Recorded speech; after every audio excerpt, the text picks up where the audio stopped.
Hey everyone, I'm Megyn Kelly. Welcome to the Megyn Kelly Show and happy Friday. President Biden's re-election campaign remains alive. Is it on life support? Depends on who you ask. Mr. Biden once again sending a message last night to Democrats that he is not going anywhere during his much hyped big boy press conference. But that has not stopped the behind the scenes plotting against him, which seems to be growing by the minute.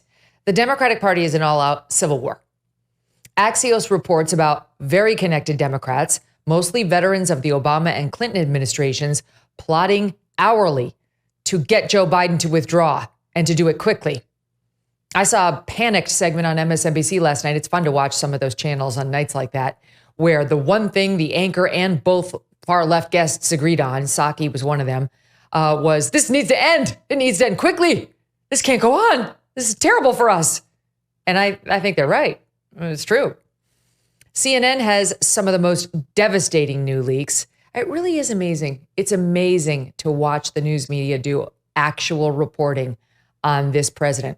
It's like, I said this yesterday, but it's like a window into how things could have been had you had an honest media, holding the powerful to account, irrespective of party. But don't get used to it, because they will 100% go back to the way they used to be just as soon as they settle on a nominee. They will get behind that nominee. They will lose all skepticism. And if Trump wins, the skepticism will magically come back. It'll magically come back instantly. One of President Biden's own cabinet secretaries, this is to CNN, it's really stunning. It's believable, but just still shocking. Not courageous enough to go on the record, willing to admit that they are uncertain of Mr. Biden's condition because they see him so rarely, revealing that the last full cabinet meeting took place on October 2nd. That's 9 months ago, before Halloween. To whoever this cabinet secretary is, why are you only telling us this now? And the worst part is, anonymous leakers also telling CNN that when the president does hold cabinet meetings, it's customary for cabinet officials to be required to submit their answers to the questions he's going to be asking of them in advance. So they're saying the staff will come to the cabinet officials and say, the president's going to come to you about 25 minutes in, and this is what he's going to ask you.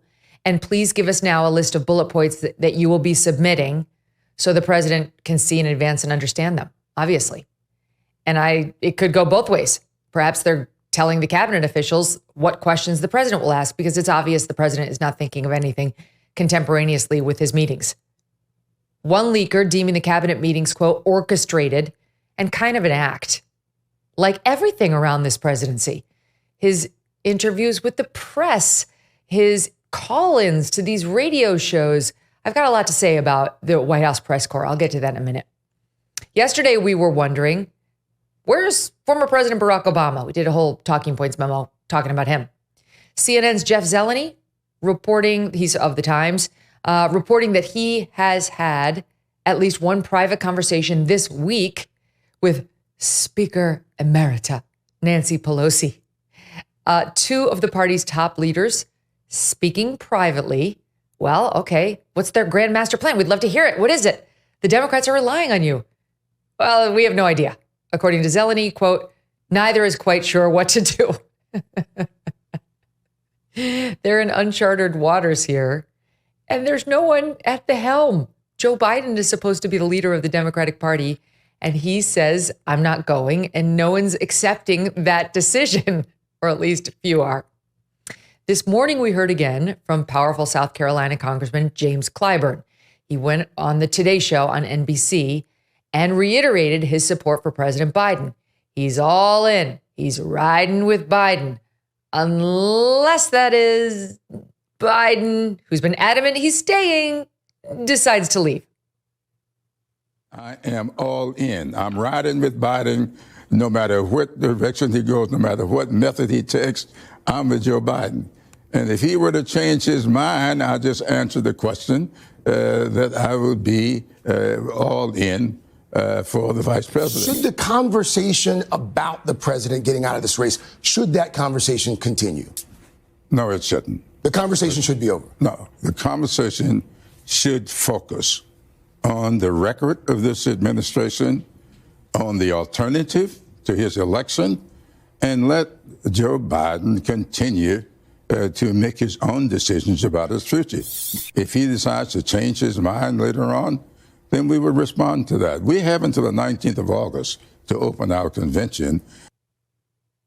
What? Open the convention? We have till August? There's time? Let's wait until he's decided. Let's see if he changes his decision. What?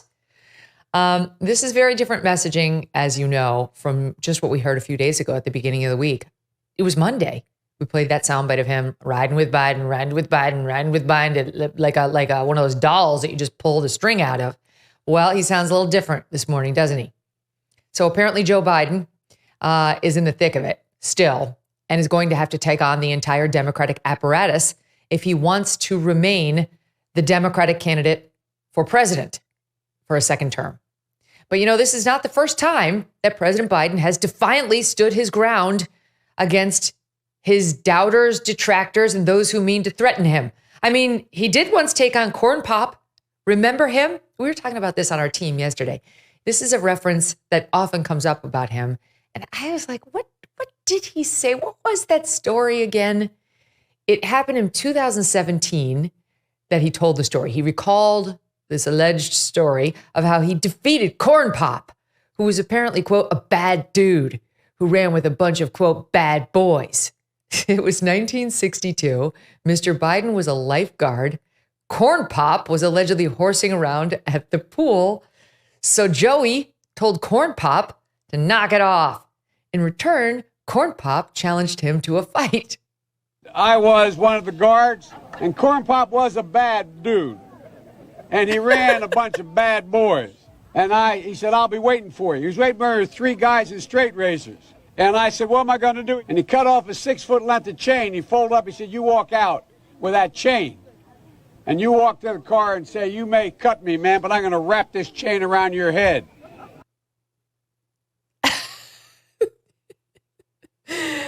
He's standing in the midst of a bunch of young children who happen to be black, looking up at him like, what? What happened with the chain? What was the chain doing there?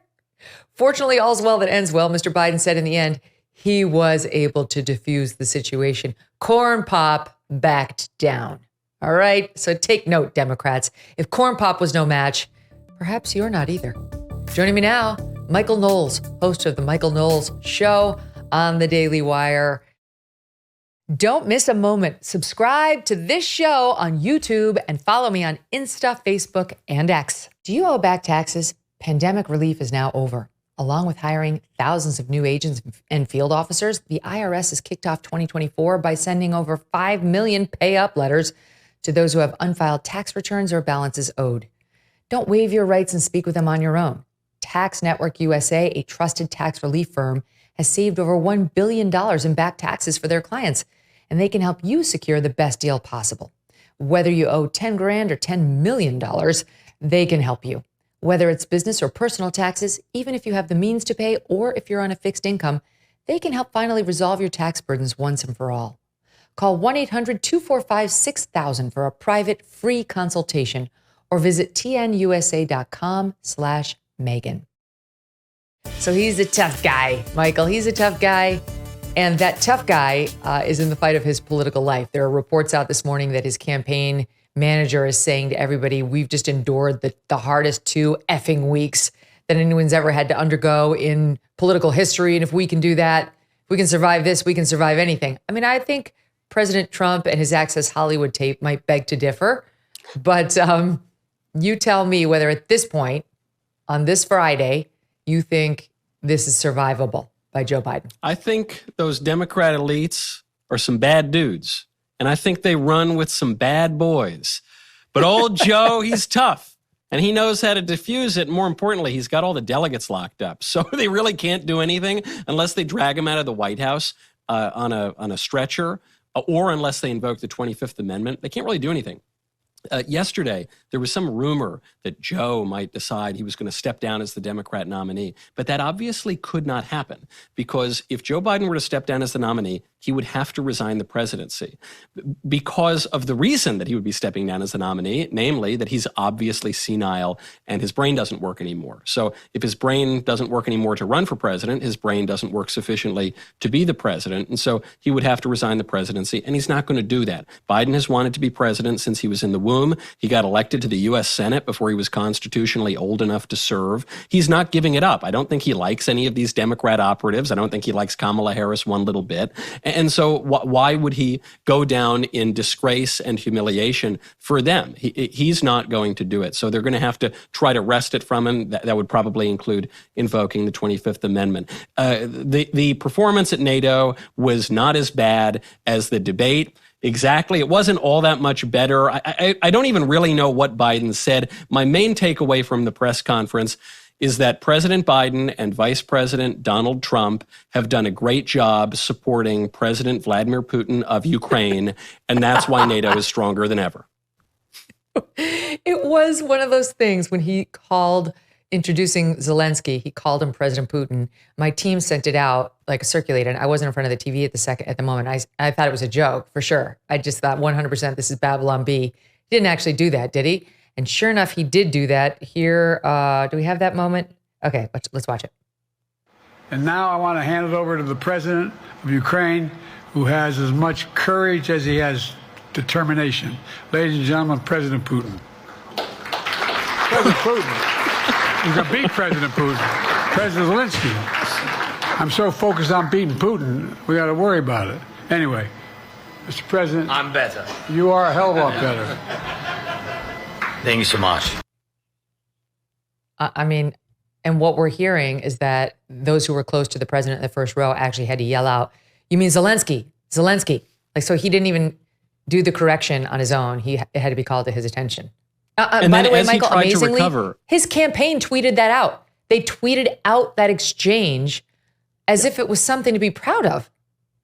Well, that's because it had already gone everywhere. So I think whatever campaign flack was running the account at the time thought, might as well try to control the narrative if we, the narrative has already escaped us. And I don't think they did a great job of it, but they didn't amplify it all that much more in as much as everyone had already covered it. This is the president of the United States preparing for his first big boy press conference in 8 months at the NATO summit, talking about the first major war in Europe since World War II. You're not going to be able to bury that one. And you heard he tried to recover. So he said, what? Putin, I meant Zelensky. I'm so focused on beating Putin.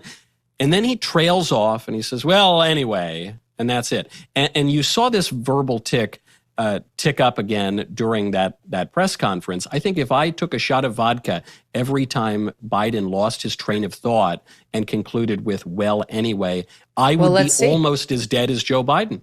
Let's see. I don't know if you have a vodka there, presently. It's a little early in the day, but let's see how many times you would drink. We have a little montage of those moments put together from last night alone. Watch.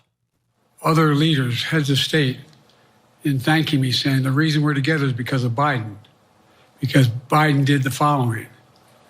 Look, folks, this is,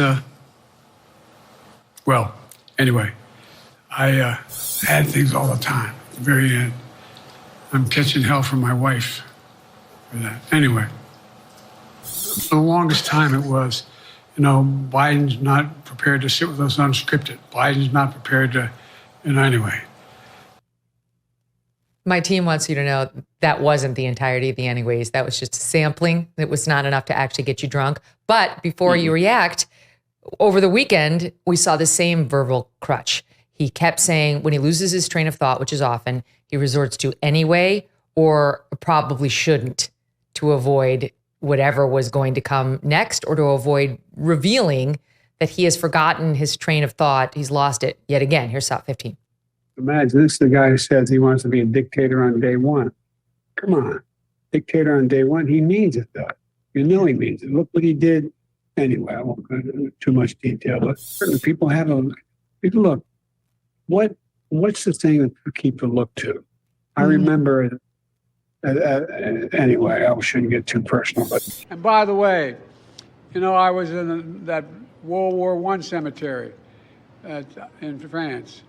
And the one that one of our colleagues, the former president, didn't want to go and be up there. I probably shouldn't even say it. At any rate, we got to just remember who the hell we are.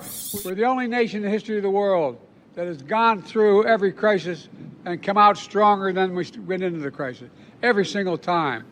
And by the way, I've been all over the world with you. I've been in and out of battles. Anyway, you're incredible.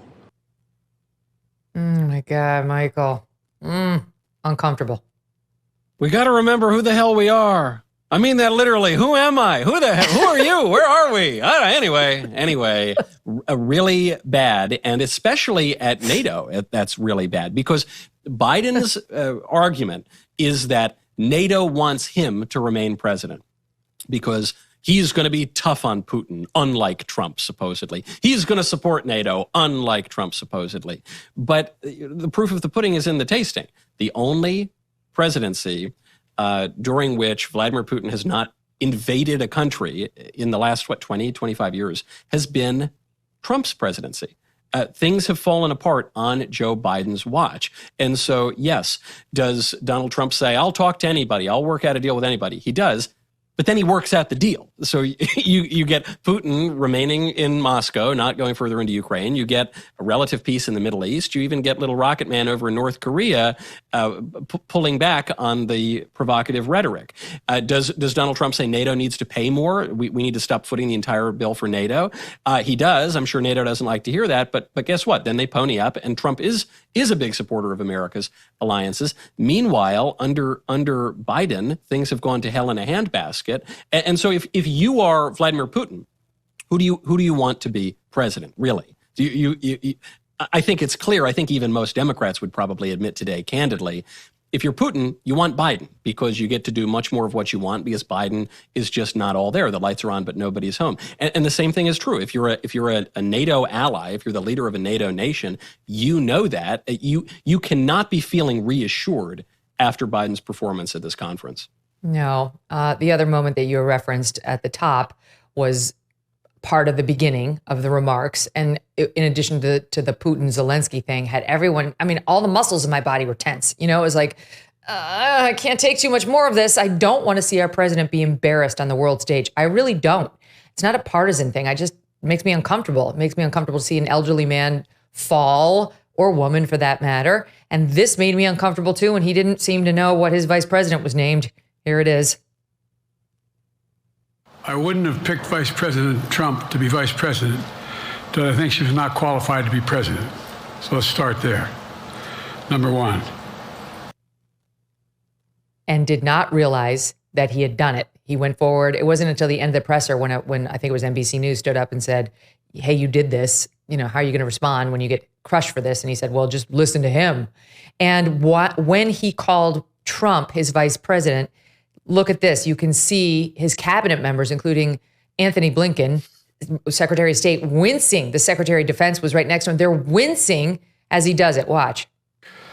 I wouldn't have picked Vice President Trump to be vice president, but I think she was not qualified to be president. Oh, God. It's like you can see the one with the hand up to the face. That's how we all felt. I'll tell you this. I watched it, and certainly it was better than the debate, but that's such a low bar. Anything short of dying would be better than what we saw in the debate. But what I saw was someone who was coughing, rambling, kept having to cough and clear his throat, who was hard to understand, a lot of mumbling still, confusing facts. And the number one thing I saw, Michael, was something that his campaign ad seemed to be praising him for. But I, as somebody who's seen this up close and personal, saw something very different, which was, his depth of knowledge on foreign policy. Okay, I'm sure he's got a lot of facts in there about foreign policy. I saw another sign of dementia, which is long, rambling, stream of consciousness soliloquies that don't seem to have a point, a beginning, a crescendo, and a decrescendo, and an end. That's how normal conversation is made. That's how normal answers to questions are provided. He wasn't able to do it. And that too is a sign. And you don't have to trust Megyn Kelly. Go ahead and Google it. Just Google exactly what I said. And you'll see lots of results come back to say that's a sign of potential brain disease, any form of dementia, and some other problems with him. So I was not encouraged by it at all. And I think the people who are saying they were they're pretending. His campaign emerged from that last night like he was Tom Brady at the Super Bowl completing the Hail Mary to win the game. That's not what happened. Yeah. The only little nugget of a victory that the Biden loyalists, the remaining Biden loyalists in the Democrat Party, are trying to promote is this supposed vast knowledge that he has of foreign policy. But I didn't see that. If you want to demonstrate a vast knowledge of foreign policy, you have to be able to, at the very least, distinguish between national leaders and between countries. It's not just the Putin-Zelensky gaffe. He also confused Europe for China. He also, as you say, went on and rambled, didn't really articulate any clear policy vision. He seemed to suggest that he's not the commander-in-chief of the United States. So he didn't do that either. Even the one area where they say he succeeded, he really didn't succeed. And you don't need to listen to him. You can just see the effect on foreign policy of his administration, which has been disastrous. So he failed last night because what he had to do last night was reassure Democrat Party elites that he is still the man for the job, and he manifestly did not do that. And so now you're seeing the journalists come out, and they're continuing the leaks. They're ramping up the leaks. You heard this conversation between Chuck Todd of NBC and Jonathan Martin of Politico, where they're talking about how journalists for years now have been privately talking about how obvious Biden's decline is. In fact, they bring up some of the sources they have, including a cabinet official who said years ago, oh boy, things are looking really bad for Joe Biden. And so I think this actually explains why the media he can't make a second term. That's right, that he couldn't make a second term in this condition.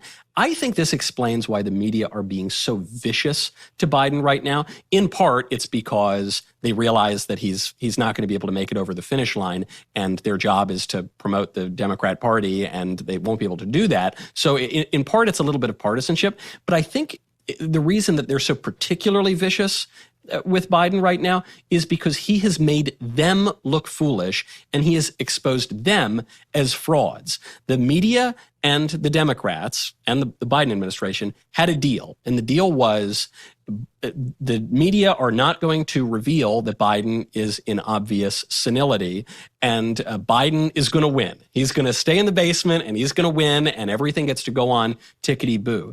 And Biden broke the deal because Biden's poll numbers were low. Biden had to challenge Trump to a debate. He thought he could do it in a clever way by changing all of the rules and kicking out the Commission on Presidential Debates and putting it on CNN and getting rid of an audience. And he thought that he was making an offer to Trump that Trump would reject or try to negotiate the details of. Trump very wisely accepted all of the conditions immediately. And so what you saw was not the journalists finally digging into Biden. You saw, because of the Trump campaign's wisdom, you saw Biden being exposed past all of the journalists. And now I think that's what they're so furious about. They're furious that he has exposed them for what they are. That's exactly right. I'm looking at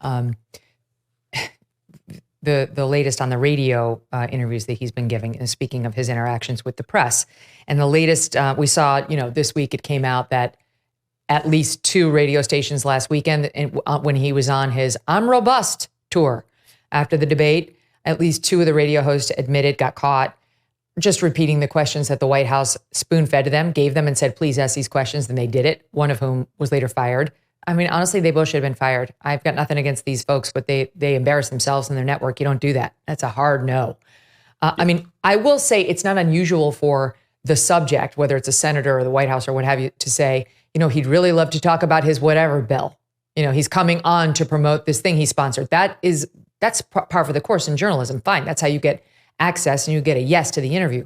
To be spoon-fed actual questions, to be handed actual questions they want you to ask, and then to do it, no, that's a bridge too far too far. But here was another report in the Milwaukee Journal Sentinel that a Milwaukee radio station is now admitting that it agreed to make edits to a Joe Biden interview at the White House's request. And this is not, like he spat on the one answer. Could you please not show that? Like that would be a normal thing, not to, try to embarrass anybody. these were substantive edits that obviously made him look bad that they took out. For example, let me see, do I have it in front of me? Yeah. One was, and I'm only going to guess on why they took this out. At time 520, they removed, quote, and in addition to that, I have more blacks in my administration than any other president, all other presidents combined, and in major positions, cabinet positions. Now, it's not unusual today, in today's day and age, to hear people refer to the black population as blacks and the white population as whites, but that's not how you're allowed to talk if you're a Democrat. You are not allowed to do that. You have to use 10 other words to describe black people, and you have to capitalize black too, by the way, but not white. Okay, and then at time 1415, in reference to Donald Trump's call for the death penalty for the Central Park Five, they removed, quote, I don't know if they even call for their hanging or not, but they said something like convicted of murder. So it seems like he was inarticulate. He was admitting a lack of knowledge about the case he was trying to prosecute, and he looked a little lost.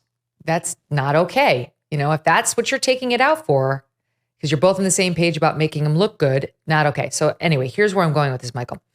What we've learned this week is this White House press corps that literally gets paid to follow him around 24/7 and do nothing other than report on the president. They don't have multiple beats. This is the beat. Did not care to look into or realize that a neurologist had visited the White House 9 times, at least, over the past year. And now we know for sure, even the White House admits at least 3 of those were to visit President Biden. I believe it's more, and I believe they're obfuscating and outright lying. That they did not know that he was doing written questions in advance to many in the press who were interviewing him. There's something Kelly O'Donnell is out there denying right now. She's denying that they take those questions. That's not true. Some of them do. We know that. We saw it with the LA Times earlier this year, and we've seen it with these radio hosts over the weekend, that they did not catch on to the fact that he's asking for edits, in the substantive edits in the interviews he does, and that others are going along with it. This is all they have to do. Right now, there's all this reporting on how all the questions that these radio hosts asked are the same. How did that happen? Oh, it's because they were provided just listen.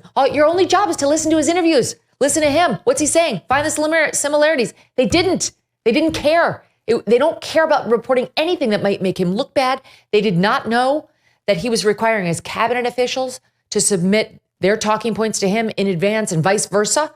They did not report and jump up and down about the fact that behind the scenes, there's only been a full cabinet meeting.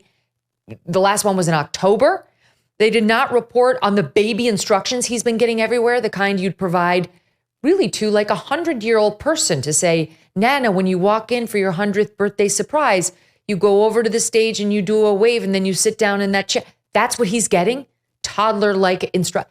None of this was reported by this White House press corps. And now they want us to believe none of this is their fault, Michael. Of course. We know that the White House, at the very least, is obfuscating and lying, actually. We saw Karine Jean-Pierre just the other day on the issue of this neurologist's visit. She said that Joe Biden had seen the neurologist 3 times, which is a clever way of putting it, because he has seen a neurologist 3 times. That doesn't necessarily mean he hasn't seen the neurologist a 4th time as well, or a 5th time, or a 12th time, or a 20th time. There's an old Mitch Hedberg joke, which is, I used to do drugs. I still do drugs, but I used to do them also. and that's what Karine Jean-Pierre was trying to say. And the media, they don't dig into it, at least initially. Well, let me just say something. She did say he hasn't seen a neurologist outside of those 3 annual physicals, but she also said some other things that turned out to be untrue. And we know she's not allowed to reveal what he hasn't authorized her to reveal. And the same is true for his doctor, Kevin O'Connor. They cannot reveal anything more than Joe Biden has authorized. Keep going. Right. So we know that the press know about this. It's not just that they didn't want to dig into it. It's not just that they didn't want to do their jobs.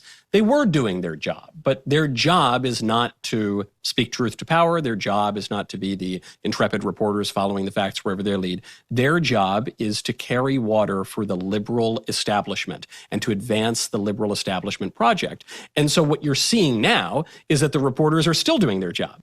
They were doing their job when they didn't report on Biden's obvious dementia, and they're doing their job now that they are reporting on Biden's dementia because they have lost faith, and many leading Democrats have lost faith in Biden's ability to beat Donald Trump. And so in order to advance the liberal establishment agenda, they've got to get rid of Biden.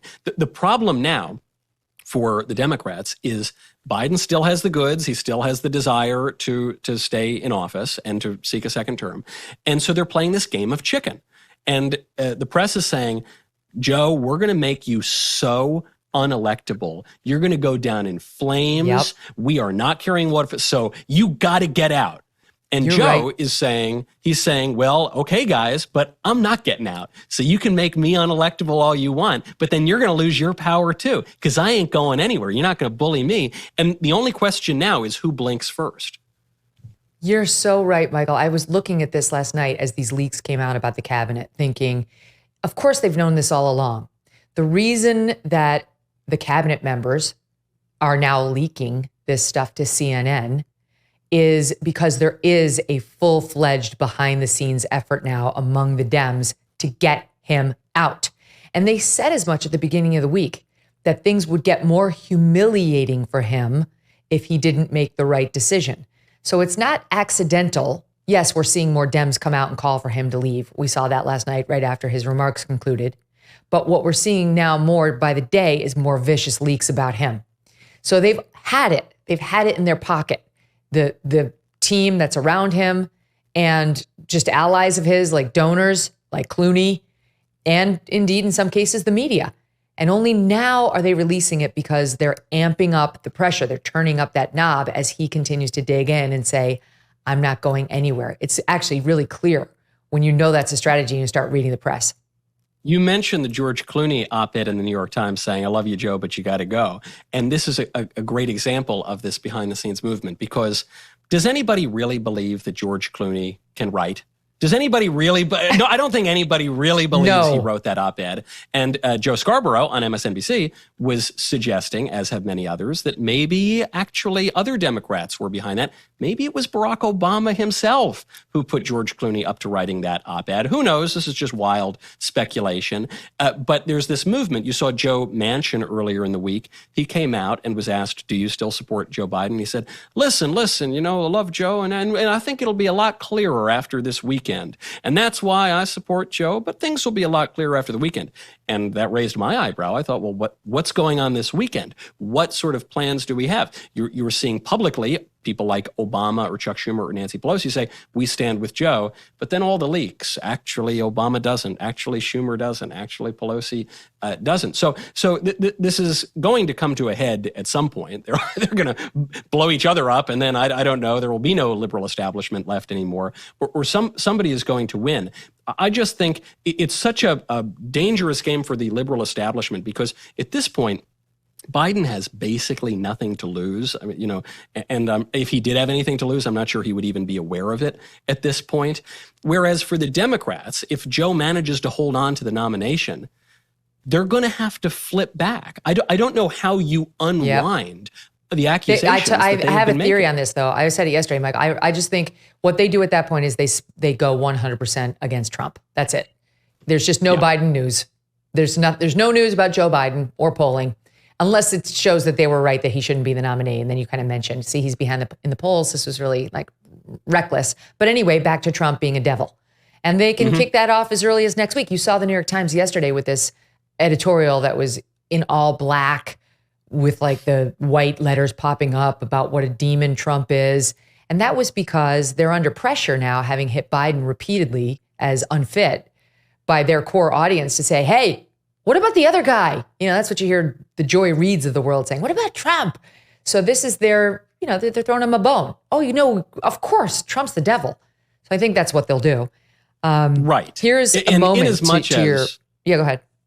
In as much as a candidate is the center of the news cycle, either Trump or Biden, that is going to be to their disadvantage in at least this news cycle, if not all of them.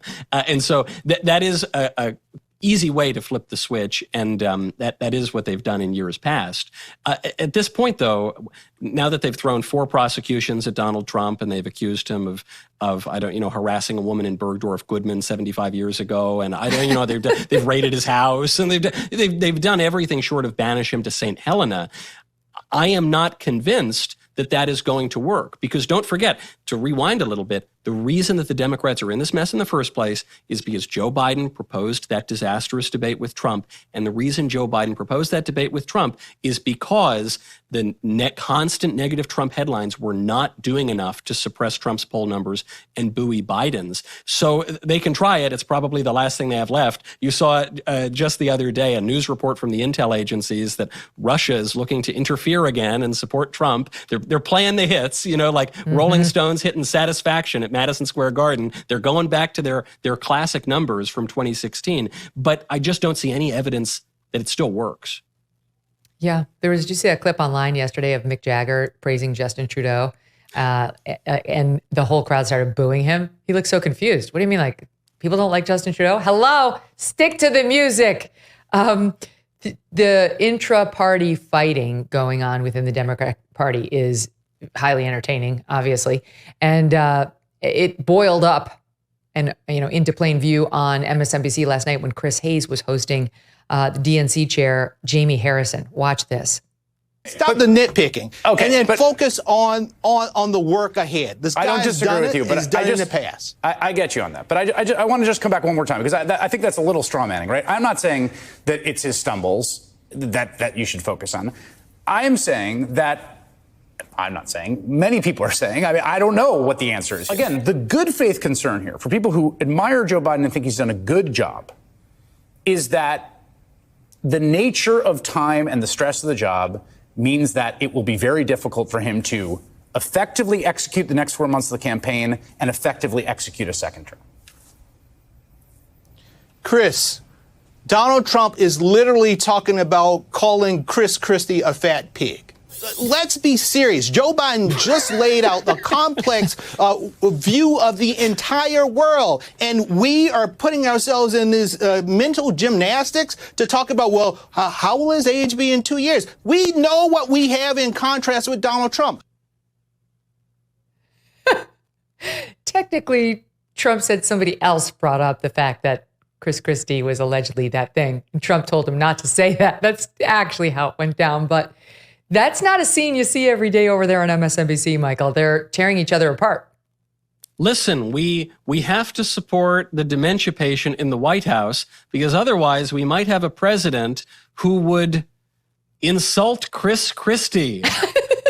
That's the best they got. That's a plus for a lot of voters. That's the best that the Democrats have to offer. I think that is the best the Democrats have to offer. And that's why you hear desperation from the voice of the official party Democrats. But you also hear desperation from journalists like Chris Hayes. He says, I'm just worried. Oh, sorry. I should say I'm not worried, but a lot of other people are worried that we're losing this thing.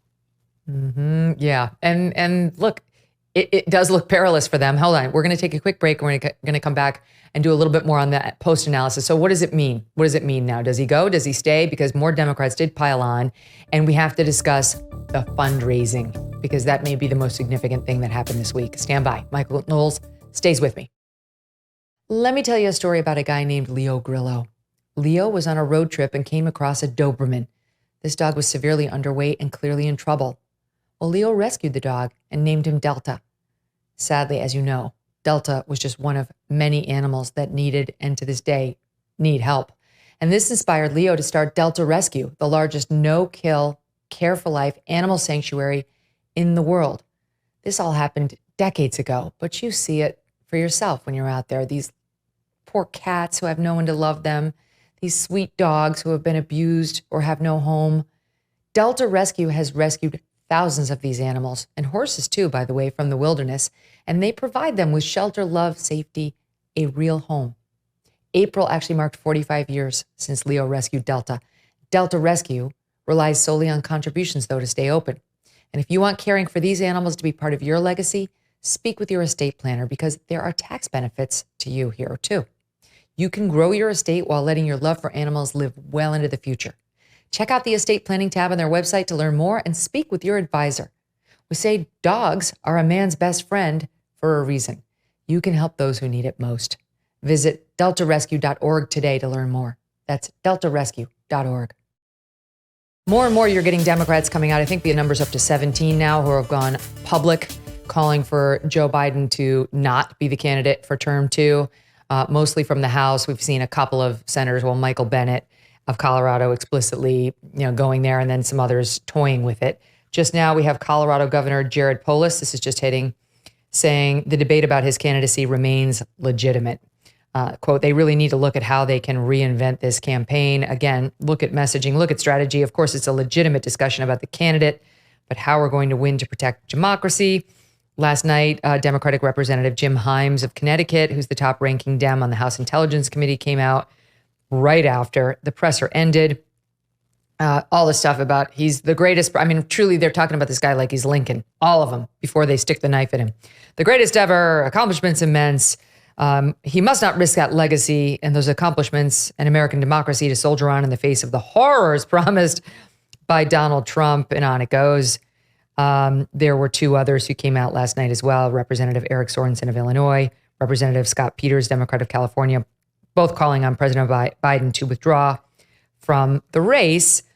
And yet, I don't know exactly what the plan is. Obama-Pelosi meeting, Democrats speaking up more and more. And yet what we're hearing, again, from CNN, to whom these Democrats talk, is that if you step out of line, you get it. Like the White House is still the White House. Biden is still the president. And so there's a reason we haven't seen more than 17 come out. And here is that reason, SA 23. One thing that many of the folks that we spoke with that they are so furious about is this idea that when people have gone to these inner circle of advisors around the president to express some of these concerns, that they were not taken seriously or really brushed aside. This is what one top Democrat told me. They said everyone who expresses any level of suspicion or contrary views, they call everyone and they beat the shit out of them and say, stay on message. Whoa, CNN with the salty talk. So what could the plan be, right? If they're too afraid, if Obama and Pelosi just had a conversation but nothing came of it, if Clyburn's still digging in, though, saying if he changes his, like, now the whole media is about to turn to Milwaukee and start talking about Trump and his VP pick. So, I mean, it's sort of like a perfect storm for Donald Trump, right? Like, he loves these rough waters. He's doing some smooth sailing. He's like, churn and burn, keep it going. Like, stick it out, Joe, you got this. Don't let them bully you out of office. The plan is through a combination of sticks and carrots to get Biden to choose to leave the race, because the only way to get him out is for him to choose it. The problem is that the sticks aren't big enough to hurt Biden, and the carrot doesn't exist. There is no incentive that they could give him. What they're trying to say is, by puffing him up and pretending that his total failed term in office has been some great accomplishment, that he will therefore preserve his legacy by stepping down now. But he won't. He is already seeking the presidency. The history books already will say, if he were to step down, that he wanted to get it, and he was thrown out because he has dementia, because he couldn't do the job, because he was a failure, because he was an embarrassment. That's already baked in. So the horrible situation for the Democrats, some news just broke. There's a report out that Democrat donors are freezing some $90 million in funds in the biggest Biden super PAC. From the New York Times. Well, sure. I mean, good luck. Okay, you can freeze those funds. What does Joe Biden have to lose by sticking it out? What does Joe Biden have to gain? Legacy. By the legacy that's already completely tarnished, and that the Democrats, by playing this game of chicken, have already tarnished, because now, any way you slice it, he will have been chased out of the nomination, out of the White House probably, and he'll go down as a man who left the job because his brain had turned to applesauce. So if I'm Joe Biden, what I do is I say, okay, you're going to freeze my $90 million. Okay, you're going to keep running these nasty pieces about me. Sounds good. I'm going to turn my phone off until late August. And then when I am inevitably and formally the Democrat nominee, you're all going to come groveling back. You Democrat donors are going to have no option other than to unfreeze my money. You scoundrels in the press, you jackals are going to have no option but to play nice with me again and try to help me win the White House because I'm the guy you got. And I've already won the nomination. There's no procedural way for you to take it from me. So good luck, guys. Sounds good. I'm going to go on vacation for a month. See you in late August. Mm-hmm. He did say something interesting last night. I actually wanted to make this point. In addition to the long, rambling stream of consciousness talking, he repeatedly did the whisper. And then he did the angry Joe. You know, it was the lack of emotional regulation that we saw time and time again last night. He did make a point about releasing his delegates. Let me just give you a couple of examples of what I'm talking about before I play it. Let's listen to SOT 12. I love my staff, but the ad thing, no one's saying that. No bullshit. None of you thought that would happen. None of you thought that would happen. Everybody says, we want somebody else. That's the democratic process. It's not going to happen. More children are killed by a bullet than any other cause of death. The United States of America. By the way, that last point is not true. It's motor vehicles. But you saw that. And then you saw that moment where he was talking about the guns. They came out of nowhere. He just kind of tacked it on. And you could see he kind of thought he was having a badass moment. Here's a little bit more in SOT 9. Control guns, not girls. I mean, the idea we're sitting around, that's where Kamala's so good as well. We're sitting around. More children are killed by a bullet than any other cause of death. The United States of America. What the hell are we doing? What are we doing? We got a candidate saying, promise the NRA, don't worry, I'm not going to do anything. I'm not going to do anything. We got a Supreme Court that is what you might call the most conservative court in American history. This is ridiculous. All right, so you see and it just, like, out of nowhere was the crescendo, right? And then back down. And then finally, when asked about the delegates, which is really the most important thing, here is what he said. They're all pledged to him. They're his to hold on to. Very hard for them to break with him. Or is it? SOT 13. Obviously, they're free to do whatever they want, but I get overwhelming support. Overwhelming support. I won, I forget how many votes I won in the primary. Overwhelming. And so tomorrow, if all of a sudden I show up at the convention, everybody says, we want somebody else, that's the democratic process. It's not going to happen. Even if that means they vote for someone else? Sure. It's not going to happen.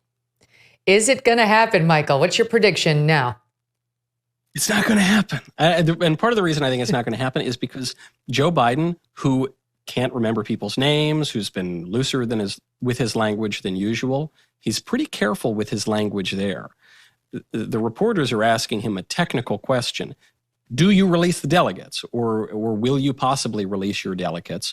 And he gives a rather informal and ambiguous answer. I mean, come on, man, they're free. They're free. There's free will. They're free to do. It's free country, and that. And yeah, I mean, look, man, the democratic process, and there's the process, but it ain't gonna happen. You see, despite the quiet little odd whisper, you see old tough guy Joe come back there. He says, I'm not giving you the answer you want. I'm not saying that I'm going to release my delegates. They're my delegates, and I won that primary, and you're not going to take it from me, you jerks. And so he's trying to balance it. As you point out, he can't regulate his emotions and his rhetoric as well as he used to. But in that answer, I see a lot of prevarication. I see a lot of euphemism. I see a lot of blurry language, and I see a guy who is taking this thing to the convention. His team really just needs to continue treading water, because this week, we're all going to be focused on the RNC. And then we were talking about this yesterday. Then come the Olympics for 2 weeks, which will dominate, the news. They'll find some time for this for sure. But this is not rating. We took a look at some of the ratings on the liberal media channels. They're not doing gangbusters. And in fact, they move away from the story now a lot sooner than they used to, because the Democrats are depressed Like it's doing well, I think, in conservative media, but the Democrats are depressed, which is another incentive for them to turn away from it. So the longer he can draw it out, the more likely he weathers the storm, which does suggest the Democrats need something big to happen if they want to get rid of him. And I just don't know what that is. Like, Obama can't control this from behind the scenes. This is an in front of the scenes kind of thing. I'll give you the last thought on it. It's going to take more than some op-eds from George Clooney. The real hope in all of this, a real glimmer or bright spot in politics, is sometimes we conservatives believe that the Democrats, they just control everything. They've got it all so locked in. We have no hope of ever getting power back. And I think they were completely caught with their pants down here. They have no idea what to do. They're scrambling. They're making threats. They're eating each other alive. And they still can't make any progress. For now, the Democratic voters have spoken. Joe Biden is their nominee. And I am totally in support of that fact. As the kids say, and I am here for it. Michael Knowles, thank you. Thank you, Megyn. Great to be with you as always.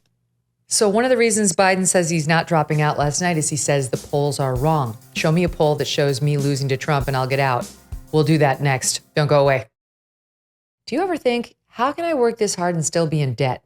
The piles of overdue bills, the threatening phone calls, never having money to do anything, it just won't stop. If you are trapped in debt, Done with Debt can be a way out. They have developed aggressive new strategies to end your debt permanently. Done with Debt stands between you and harassing bill collectors. They tirelessly negotiate with your creditors to lower or even forgive what you owe. And they do it all without bankruptcy or new loans. One client said, one phone call saved us a fortune. I wish we did this long ago. Done with Debt has unique strategies to get you out of debt faster and put more money in your pocket every month. But you do need to hurry because some debt solutions are time sensitive and you don't want to miss out. Visit donewithdebt.com. Talk with one of their debt relief strategists for free. What do you have to lose except your debt?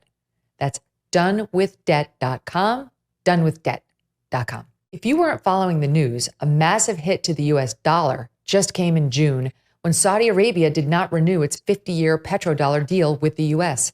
Since 1974, Saudi Arabia has sold oil exclusively in US dollars, and that was huge to America's global economic dominance. Now they want options other than the dollar.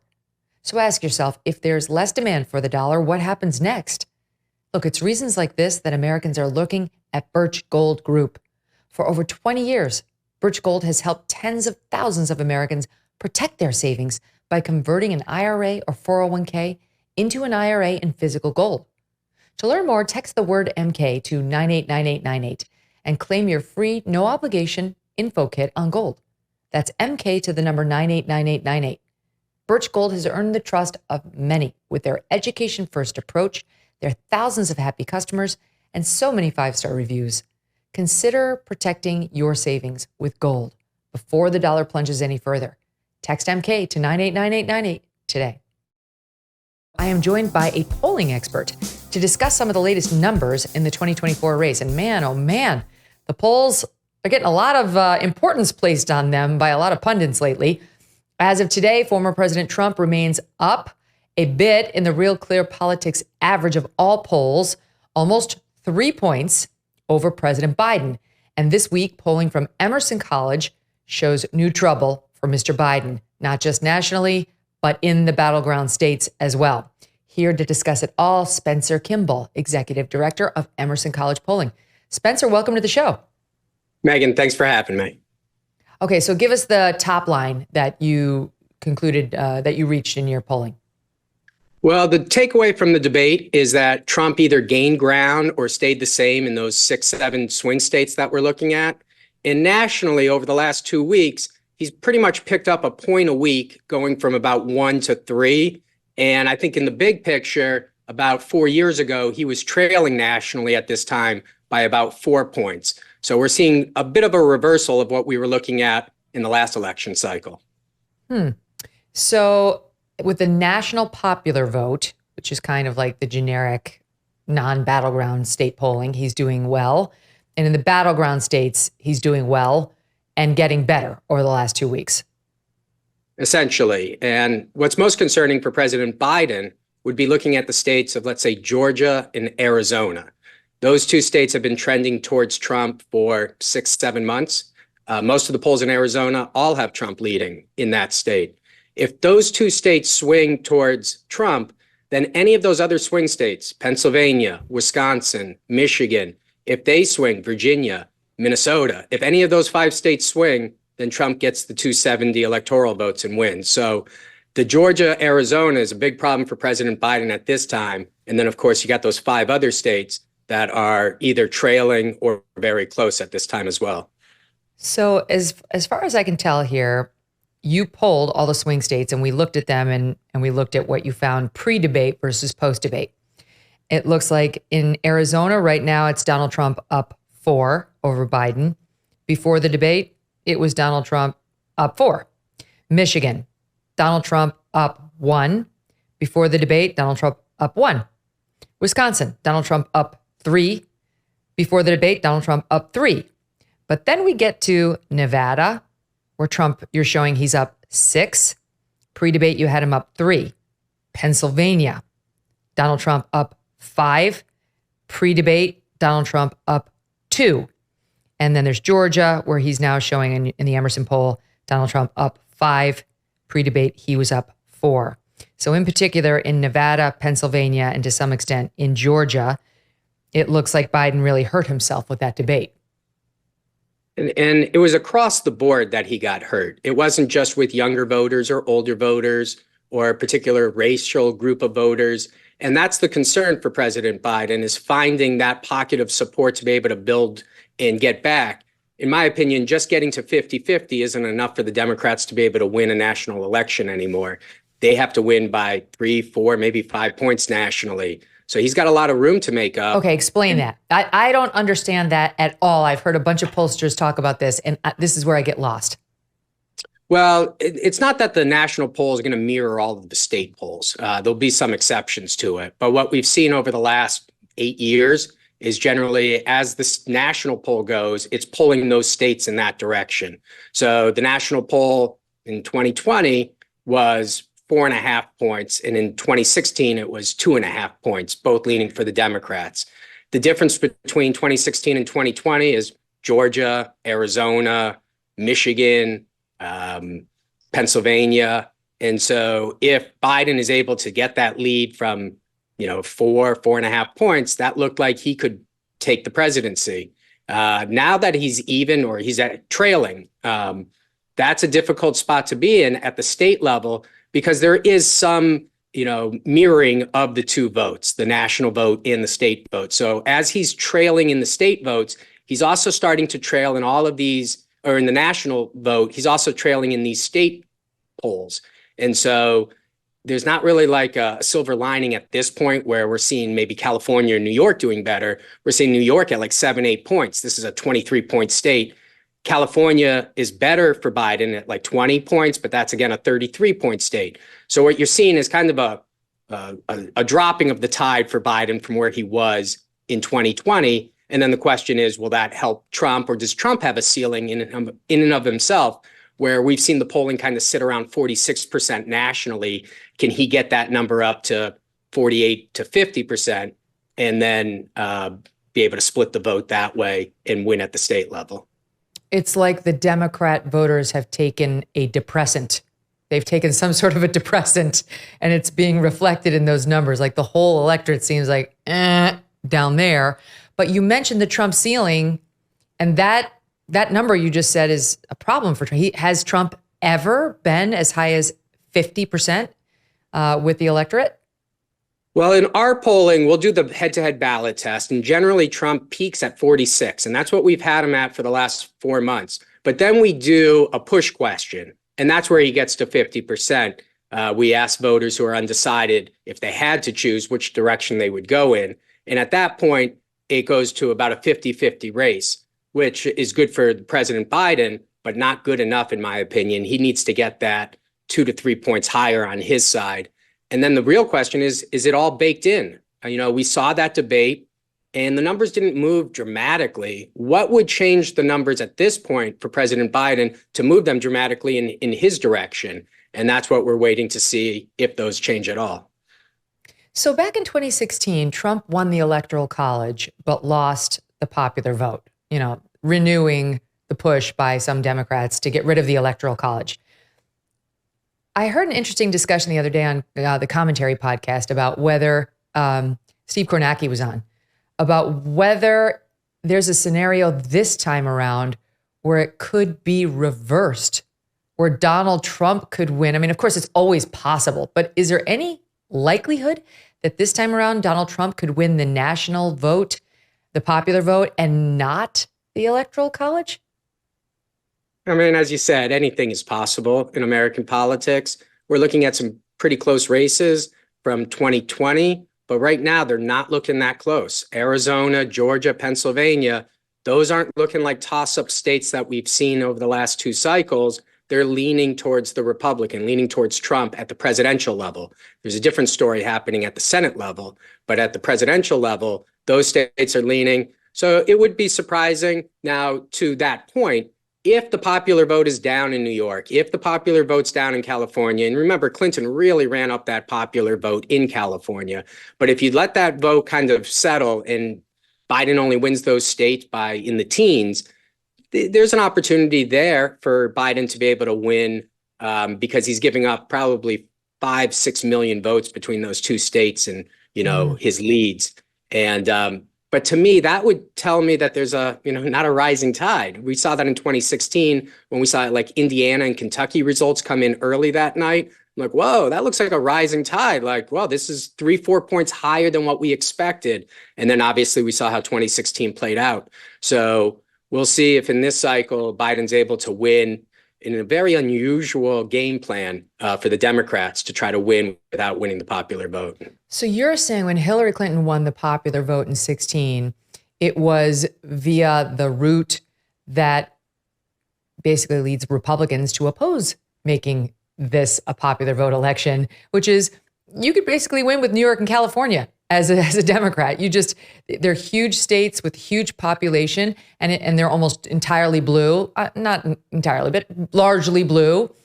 And that's how she got the popular vote as high as she did. But those states don't determine the election because we know they're going to be blue. And it's still very possible for a Republican to get to 270 thanks to all the other states that are out there. Yeah. And so that was the strategy. And then at the end, she tried to get to Michigan and Minnesota and tried to hold that, Midwest blue wall. But that cracked on her. Biden was able to bring that back to some extent. But the key to me was in the South, being able to hold Georgia and Arizona. That allows the blue wall to get into play. And we'll see if Biden's able to make a comeback in either one of those two states at this time. As I said, especially out in Arizona and Georgia, the polling for the year has been leaning towards Trump. Those states, I mean, when I was coming up at Fox News from 2004 to 2017, they were red states, right? Georgia and Arizona were red states. And then they started to shift more blue, and we started to hear about Stacey Abrams, and Arizona got ticked off during the Trump years, and I'm sure they didn't much like his fight with John McCain, who was beloved, and all that. And then the Trump presidency was somewhat chaotic, and so the more moderate Republicans were irritated.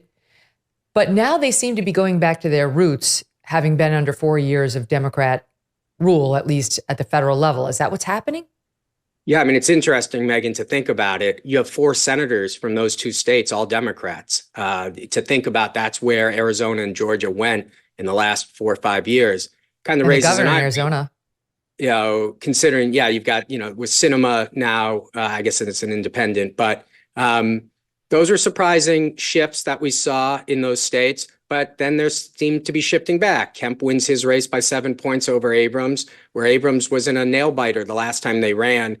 If Trump is up by 5 to 7 in Georgia, again, it's about 270. So how does President Biden or former President Trump get to that number? And those are those key states. So we'll be monitoring to see if there's any movement. But right now, it seems pretty consistent, not just in our polls, but in the other numbers that we've seen from other pollsters. So if Trump flips Arizona and Georgia back into the red column. As you know, again, we have 4 months to go, but right now it's looking pretty promising. Then Biden must win the blue wall states, Minnesota, Michigan, and Wisconsin, and Pennsylvania. Oh, yeah. Yeah, you got to win Pennsylvania. Pennsylvania is that's the must-win state for him, correct? Like above all, Pennsylvania. All of them are must-wins now if he gives up Georgia and Arizona.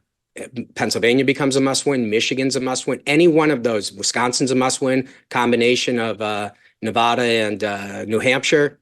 If those two were to swing, Minnesota's a 10 electoral state vote. Minnesota's the same as Wisconsin. Now, Minnesota hasn't gone for a Republican since Nixon, so hard to imagine. They keep chasing it. They keep chasing it. But it was it's close like in fool's gold in 2016. Minnesota. Yeah, that's true. Trump did win it. It was close, but Wisconsin is. Wait. Trump. I thought Trump won Minnesota in 2016. Am I? No, lost. He lost Minnesota, but he won Wisconsin. Right. And I think Minnesota was the closest state that he lost. It was within a percentage point. But New Hampshire was also really tight in 2016, and then it shifted towards Biden by 7 points. What Biden is losing this cycle are the independents. So he's got to switch over. He's winning the independents last time by 5 points, and now he's losing them by 5 points.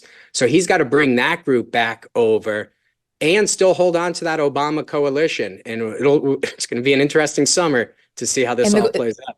The Obama coalition is not going to vote for Trump, we think, although portions of it are saying they will. You know, he's some black voters, some Hispanic voters are migrating over to the Republican ticket. But the enthusiasm is important, right? Like that's how motivated are you to get out there and vote? Like I said, the Democratic Party seems like it's on a depressant right now, and they were banking on the hatred of Trump, lawfare, convicted felon. My God, I can't vote for that, to like drive their voters to the polls.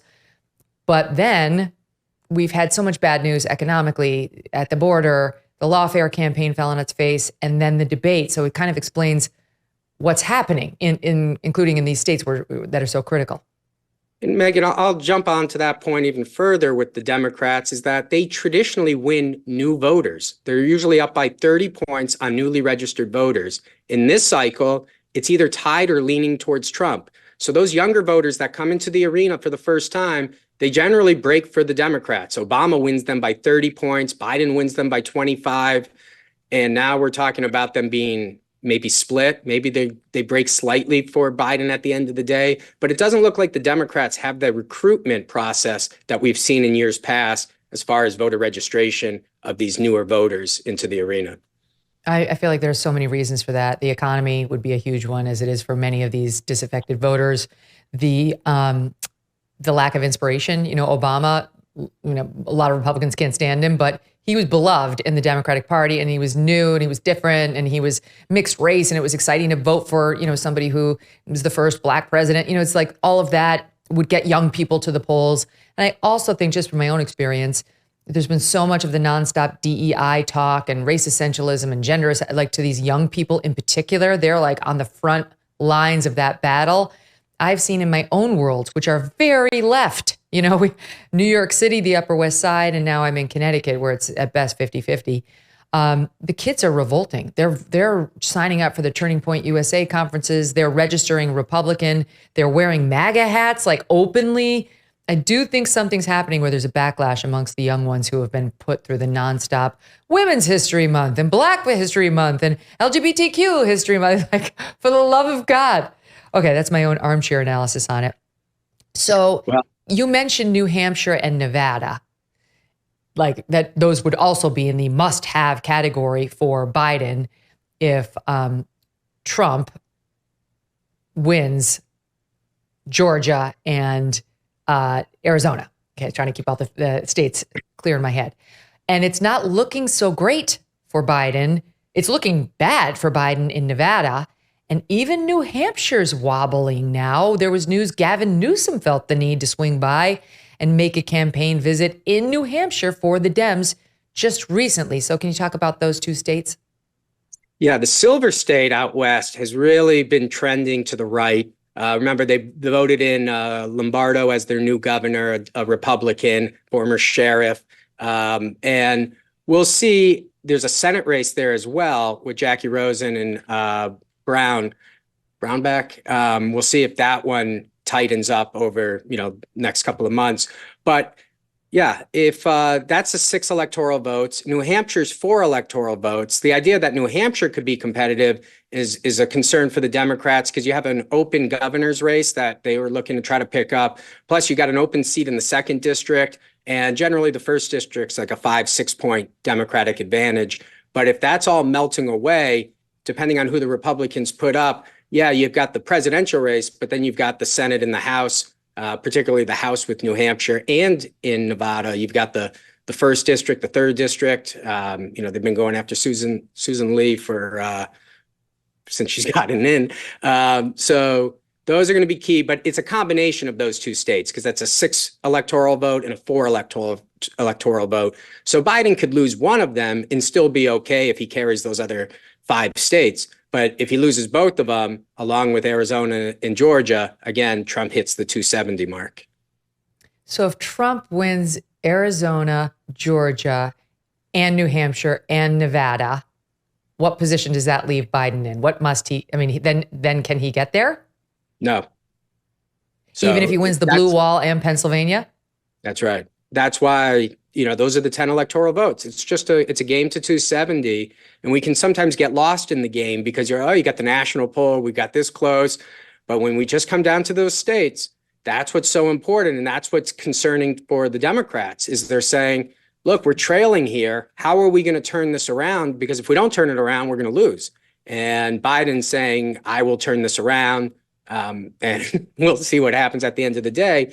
What we see in the polling is that there are Biden supporters sitting on the sideline. When pushed 2-1, they break for Biden, but it doesn't seem to be enough at this time to put him over the top. He'd still trail Trump nationally and in the state polling. I mean, this is pretty, again, now listening to the conversation that Spencer and I just had, let me read those numbers again. Right now, Emerson College poll showing Trump's up 4 in Arizona, only up 1 in Michigan, but the fact that Michigan's in play is good for Trump. Wisconsin, he's up 3. Nevada, he's up 6. And I've seen there's internal polling from, I think, the Trump campaign, or maybe it's Biden, but it's showing Trump up 10, as much as 10 in states like Nevada. We'll see.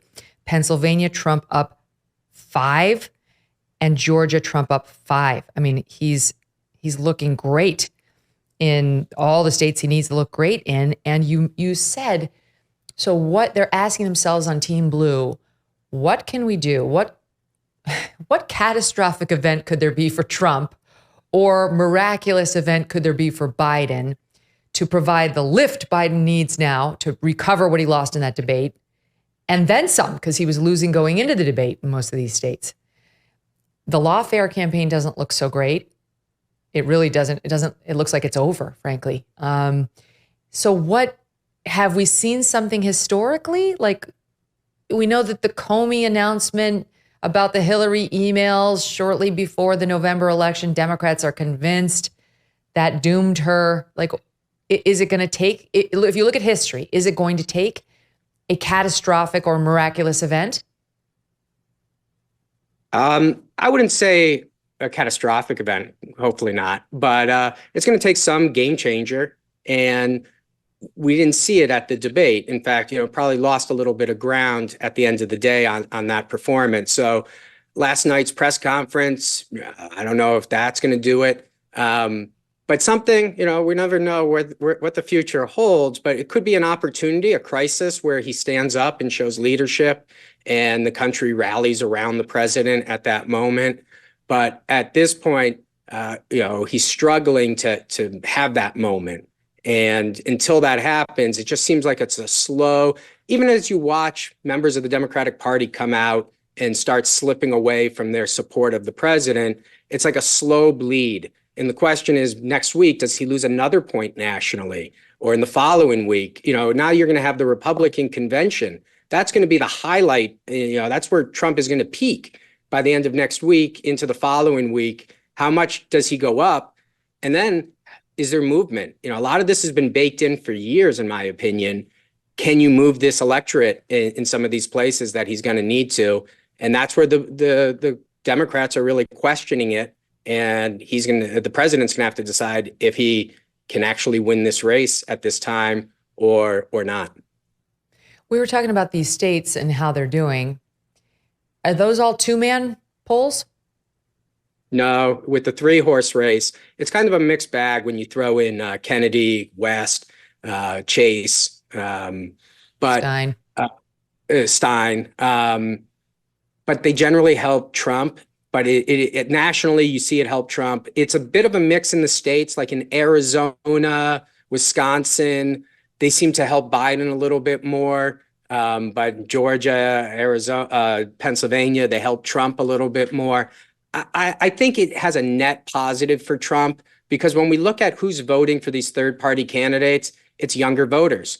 They're under 30, under 40, and that's, again, part of that Democratic base that they seem to have lost. And the only area where Biden is slightly improved is with voters over 70. Hold that thought. But let me ask you a question on the younger voters. So what you're telling me is the younger voters, it's not that they love Trump. It's that they don't really like Biden and they probably would stay at home.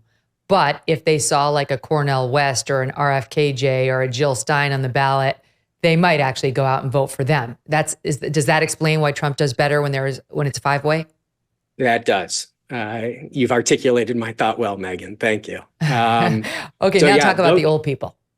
The old people, they were a little bit more for Biden. Biden lost that group by about 5-6 points last cycle. He's losing them by like 3 or 4. So I'm not saying he's winning the group, but he's made a little bit of an inroads with them.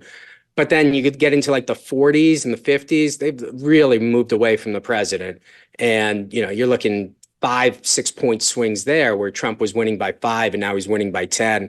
But again, the most concerning part of the voters under 40 that since Obama have been locked with Democrats, and particularly voters under 30 that have been even more strongly for the Democrats, aren't there right now. And how do you get them excited? Student loan programs, other programs is what the president has tried to do.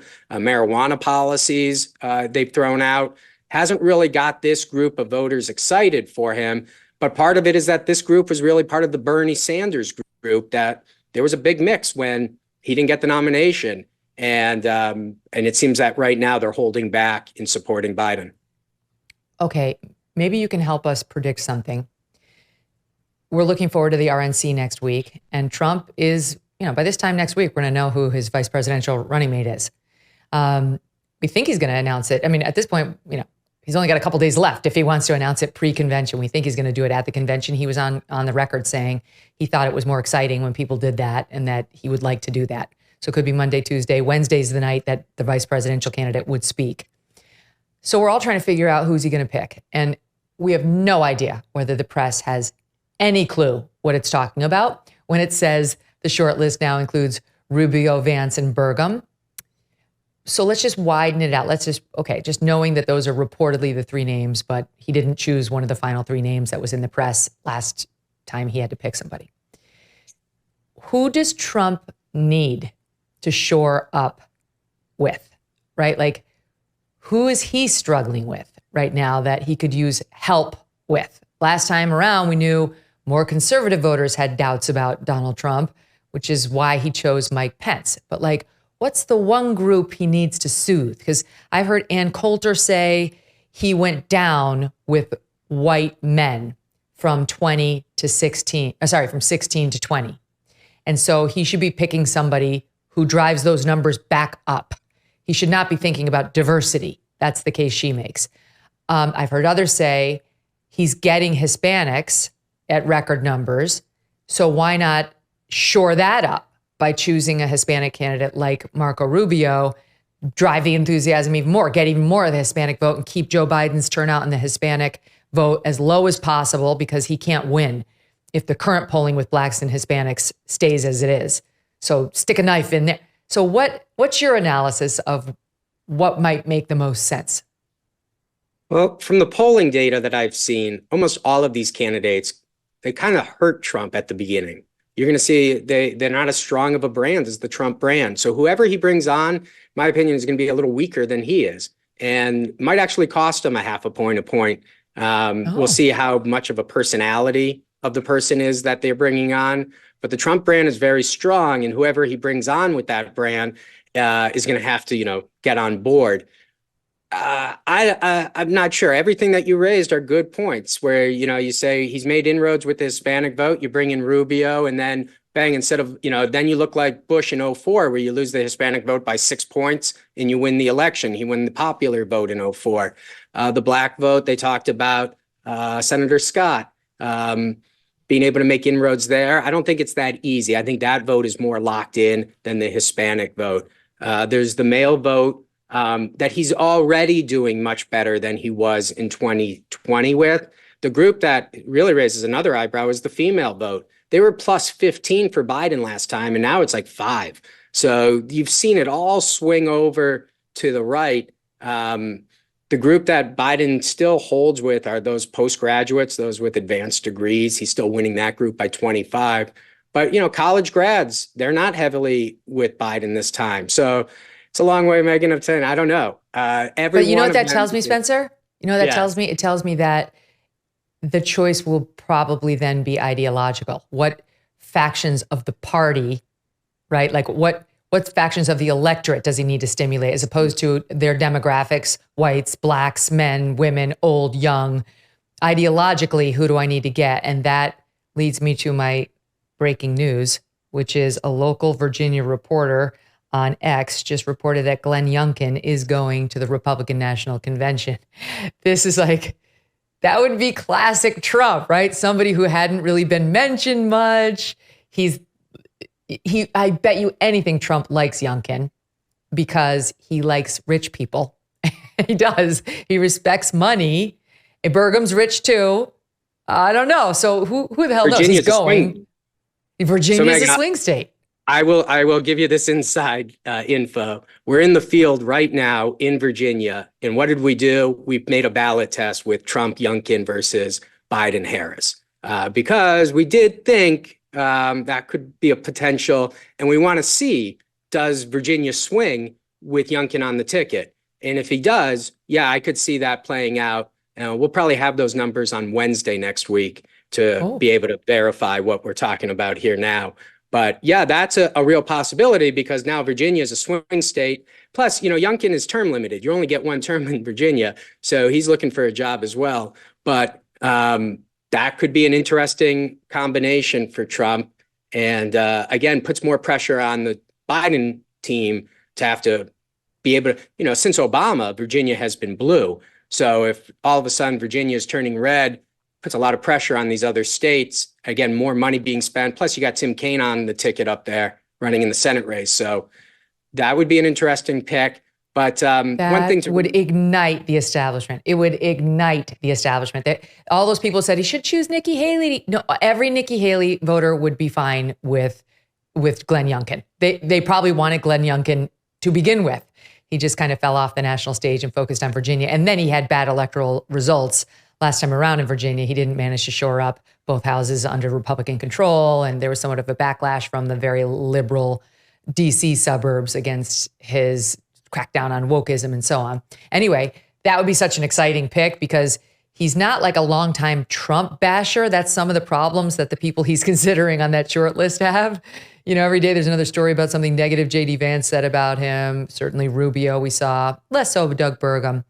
But I don't know that Doug Burgum gets people excited the way that Youngkin does, who many establishments see as the future of the party or would like him to be. Yeah. And if we remember back in 2016, Trump was really the moderate candidate. It was Cruz who was winning that conservative vote. So he needed Pence at that time. Maybe at this point, he's actually flipped where he was stronger with the Republicans in the nominating contest this cycle than with the independents. That's where Haley was able to make some inroads. So the Youngkin pick would be ideologically in line with maybe his needs. Fascinating. Okay, we've got to talk about this. Let me play this soundbite from Joe Biden yesterday. It's 41. If your team came back and showed you data that she would fare better against former President Donald Trump, would you reconsider your decision to stay in the race? No, unless they came back and said, there's no way you can win. Me. No one's saying that. No poll says that. No poll Yeah, I'm laughing at the secret. The secret is a little weird, but the whispering. No poll says there's no way he can win. Well, I think that's true, right? I mean, I haven't seen a poll that no polls would say there's no way. The question is trying to read what's out there and determine likelihoods with the understanding that we have 4 months to go. So, I mean, if the Biden team called you in there and said, just give it to us straight, what is the likelihood at this point, based on what you're seeing, that he can win? What would you say? Slim. Again, it comes down to Georgia and Arizona. Tell me what the game plan is to turn one of those states around. And then you've got so much pressure on this firewall that, as we said, even if like a New England state like New Hampshire and a Western state like Nevada swings, then even the firewall isn't enough to hold it together. And then you're going to have, so it's slim right now. I'm not saying it's over, but when you look at where he was 4 years ago, it's a totally different match. And we can't pretend like it's the same board that we're playing on. And, the opinions are a lot different today than they were 4 years ago. And he's got a lot of ground to make up from where he was even maybe 6 months ago. And a lot of this is so baked in that the question is, how do you shake it up to move this electorate? We watched the debate. And as I said, only a couple of point shifts in like 3 states. 3 states didn't move at all. So what happens if he had a miraculous, great debate where, maybe he floats on there? I don't know if he would even move the needle, 2 or 3 points more. So the question is, how do you shake up the race right now, which seems to be pretty strong in the Trump camp in these key swing states? I'll tell you what, if I were a Democrat in charge of elections, I'd be speaking with Jack Smith right now, because I don't believe this, but they believe that the lawfare will make a difference. And I would be telling him, slim down that indictment right now to only the things Trump said would not be immune, refile it. Judge Chutkan's going to put us on the rocket docket and get us a trial super fast. And if we can't get him convicted by November, we'll get him convicted before January 6th in the certification. We'll make the case that you can't swear in a convicted felon on a January 6th type federal felony. Like that's a Hail Mary. That's what I'd be doing if I were on their team. Yeah, that's a stretch. I don't know. I mean, we'll see, obviously, November 5th, if the legal challenges were a good plan for the Democrats. There seems to be some backlash to all of these court proceedings. Even Trump's conviction, you had Democrats asking for a pardon, which, raises an eyebrow about how they feel about these cases. So I'm not sure if that's the way to go. Maybe some outside intervening event. Wait, what do you mean even Trump's conviction, you had Democrats asking for a pardon? I think the candidate that ran for president out of Minnesota, he asked for Biden to pardon Trump. Dean Phillip. Yeah, saying he should pardon him. Right. Okay. That's a Democrat running for president saying, you would think that's like the base who are like, yeah, throw him in prison. And he's stepping back as a more moderate wing.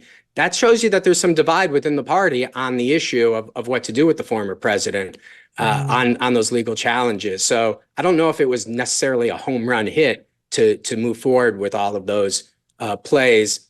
Obviously, we'll find out November 5th. The exit polling, we'll ask about it. All right, so now the Democrat Party is spending every waking hour trying to figure out, if not Biden, then who could beat Trump. And you did do some polling on that. What I see here is no one. that's what I'm seeing from your polling. I'll read the numbers.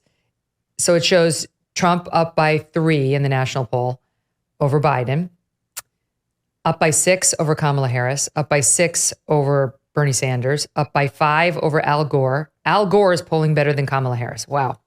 Up by 7 over Hillary Clinton, up by 8 over Gavin Newsom, up by 10 over Pete Buttigieg, up by 10 over Elizabeth Warren, up by 10 over Gretchen Whitmer, up by 8 over Josh Shapiro. That's pretty much everyone. So how do they go into Joe Biden and say you should resign? If I'm Joe Biden, I'm looking at the Emerson poll saying, who's better than I am? And I think that's what you heard last night. But I think in those numbers, and I'm glad that you brought them up, Megyn, because let me explain what's happening. These candidates are unannounced.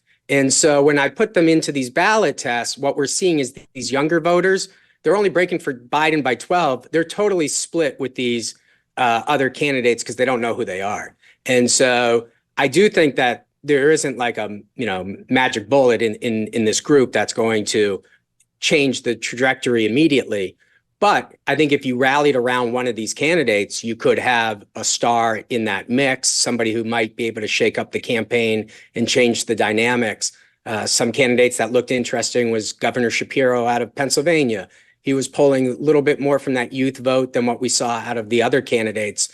But they all start so far behind on name recognition that Biden, the president's in a strong place to be able to argue that they're weak because they are. But if you gave them 3 months of campaigning, I think you could see a different type of ballot test between them and Trump than what we're seeing right now with Biden. Now, it could go in the other direction where the bottom falls out on the Democrats and they say, well, we like President Biden, but we don't like any of these horses. And you see it go to Trump or a third party. So, it's not an easy decision to make. It's never been made. I mean, Johnson is the first one to drop out, but he drops out in March 31st of 68. And then you had Kennedy Kennedy in there who gets assassinated. So that's 68. It's a weird cycle as well. Incumbent president Jimmy Carter, he was able to sustain Ted Kennedy's push in 1980. And that's what they asked him about, voting your conscience last night, because that comes out of the convention where that's what Kennedy wanted out of the voters. We'll see if the convention is a moment for the Democrats to shake up the race, or we'll see if maybe Biden is right that all the polling is off 5 or 6 points and he'll win in a nose. I mean, whatever happens, Trump is in store for an even greater onslaught of negative press than he's received, of course. And if there is a new Democrat candidate, they will have only universally positive press coverage, except for in conservative media. That's it. I mean, they won't get all these people who are out there, ABC, NBC, CBS, CNN, MSNBC, they will be lionizing whoever steps in to take this baton from Joe Biden. They'll be lionizing Joe Biden too. One other thing I want to ask you, the reporting is that, this is from Semaphore, I've seen it elsewhere though, this is the first time in 24 years that the GOP nominee has led after the July 4th holiday going into the conventions. That's very interesting. And we have had GOP nominees win. I mean, obviously we had George W. Bush, we've had his dad, we've had other Republicans, we had Trump. So how big a fact is that for the first time in 24 years, the GOP nominee has led after the July 4th holiday? And the point is, time is short and the GOP's ahead. Yeah, I think it's an interesting point because they're winning the popular vote. And they're winning the popular vote not by a point, it's 3 now, and it seems to be growing. We're one of the more conservative numbers. I've seen it as high as 5 or 6, out of Quinnipiac and the New York Times. So that's a huge popular vote total. That's what Reagan had in 1980, and that was a blowout. So that's the concern if you're on the Democratic side, that, yeah, it looks close, and maybe it's close enough for Biden to be able to reach out and win it. But it also could be far enough away that this thing just slips away in September, October.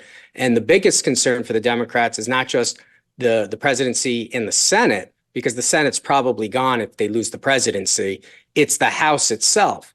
It's a toss-up, and you've got a lot of races in New York and California that they're trying to pick up. If they're only winning New York by 6, 7 points, those are going to be tough seats to pick up.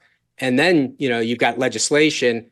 And then you could have a presidential mandate if the president comes in with that type of victory. And that's got to be a concern for the Democrats, because it's one thing to lose. It's another thing to lose all of that policy. And that's what they're thinking about. That's right. I mean, there was a top New York lawmaker saying New York is officially a battleground state now. We're not winning this by anywhere near the margin that we're used to seeing in New York. And we saw that in the last midterm elections where Lee Zeldin came, he came this close to actually winning over Hochul, which was just unprecedented. 6 points. It was good. Yeah, I mean, that's very respectable for a Republican. Wait, last question before I let you go, Spencer. Biden now twice to Lester Holt and then last night said the same thing when pressed on the polls. Do Do you really believe the polls? Are the polls as accurate as they used to be? That's what he keeps saying.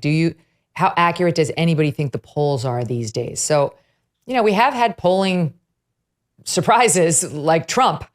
Hillary Clinton's numbers were great all the way up to election day or so. So should we be trusting the polls this time around? Of course, but there's always a margin of error, Megyn. And the biggest concern here is all of the polls historically that are skewed, they skew to the left.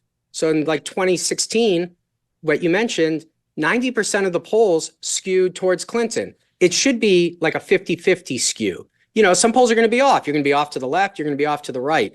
But historically, what we found is that these polls have been systematically off to the left. Now, we tried to balance that off, and we ended up a little bit to the right in the midterms. But as we come back into the presidential cycle, we'll see, because historically, they lean in the other direction. That should be helping Biden. And if that is the case, that might mean that Trump could be up by 2 or 3 points higher than what we've been seeing in the polls. But at this point, I would leave the polls as they are and look at it as a margin of error in a range of scores. And what we're seeing is a trend. And that trend is trending towards Trump in a lot of these swing states. And we'll see if that trend continues for 4 months or if it starts trending in the other direction. And we see this all the time in races. We saw it in Ohio, Bernie Moreno's race. He was very close. Trump came in and rallied for him. He went up 20 points in the polls. He wins by 25. We saw it down in Maryland with also Brooks and Trone.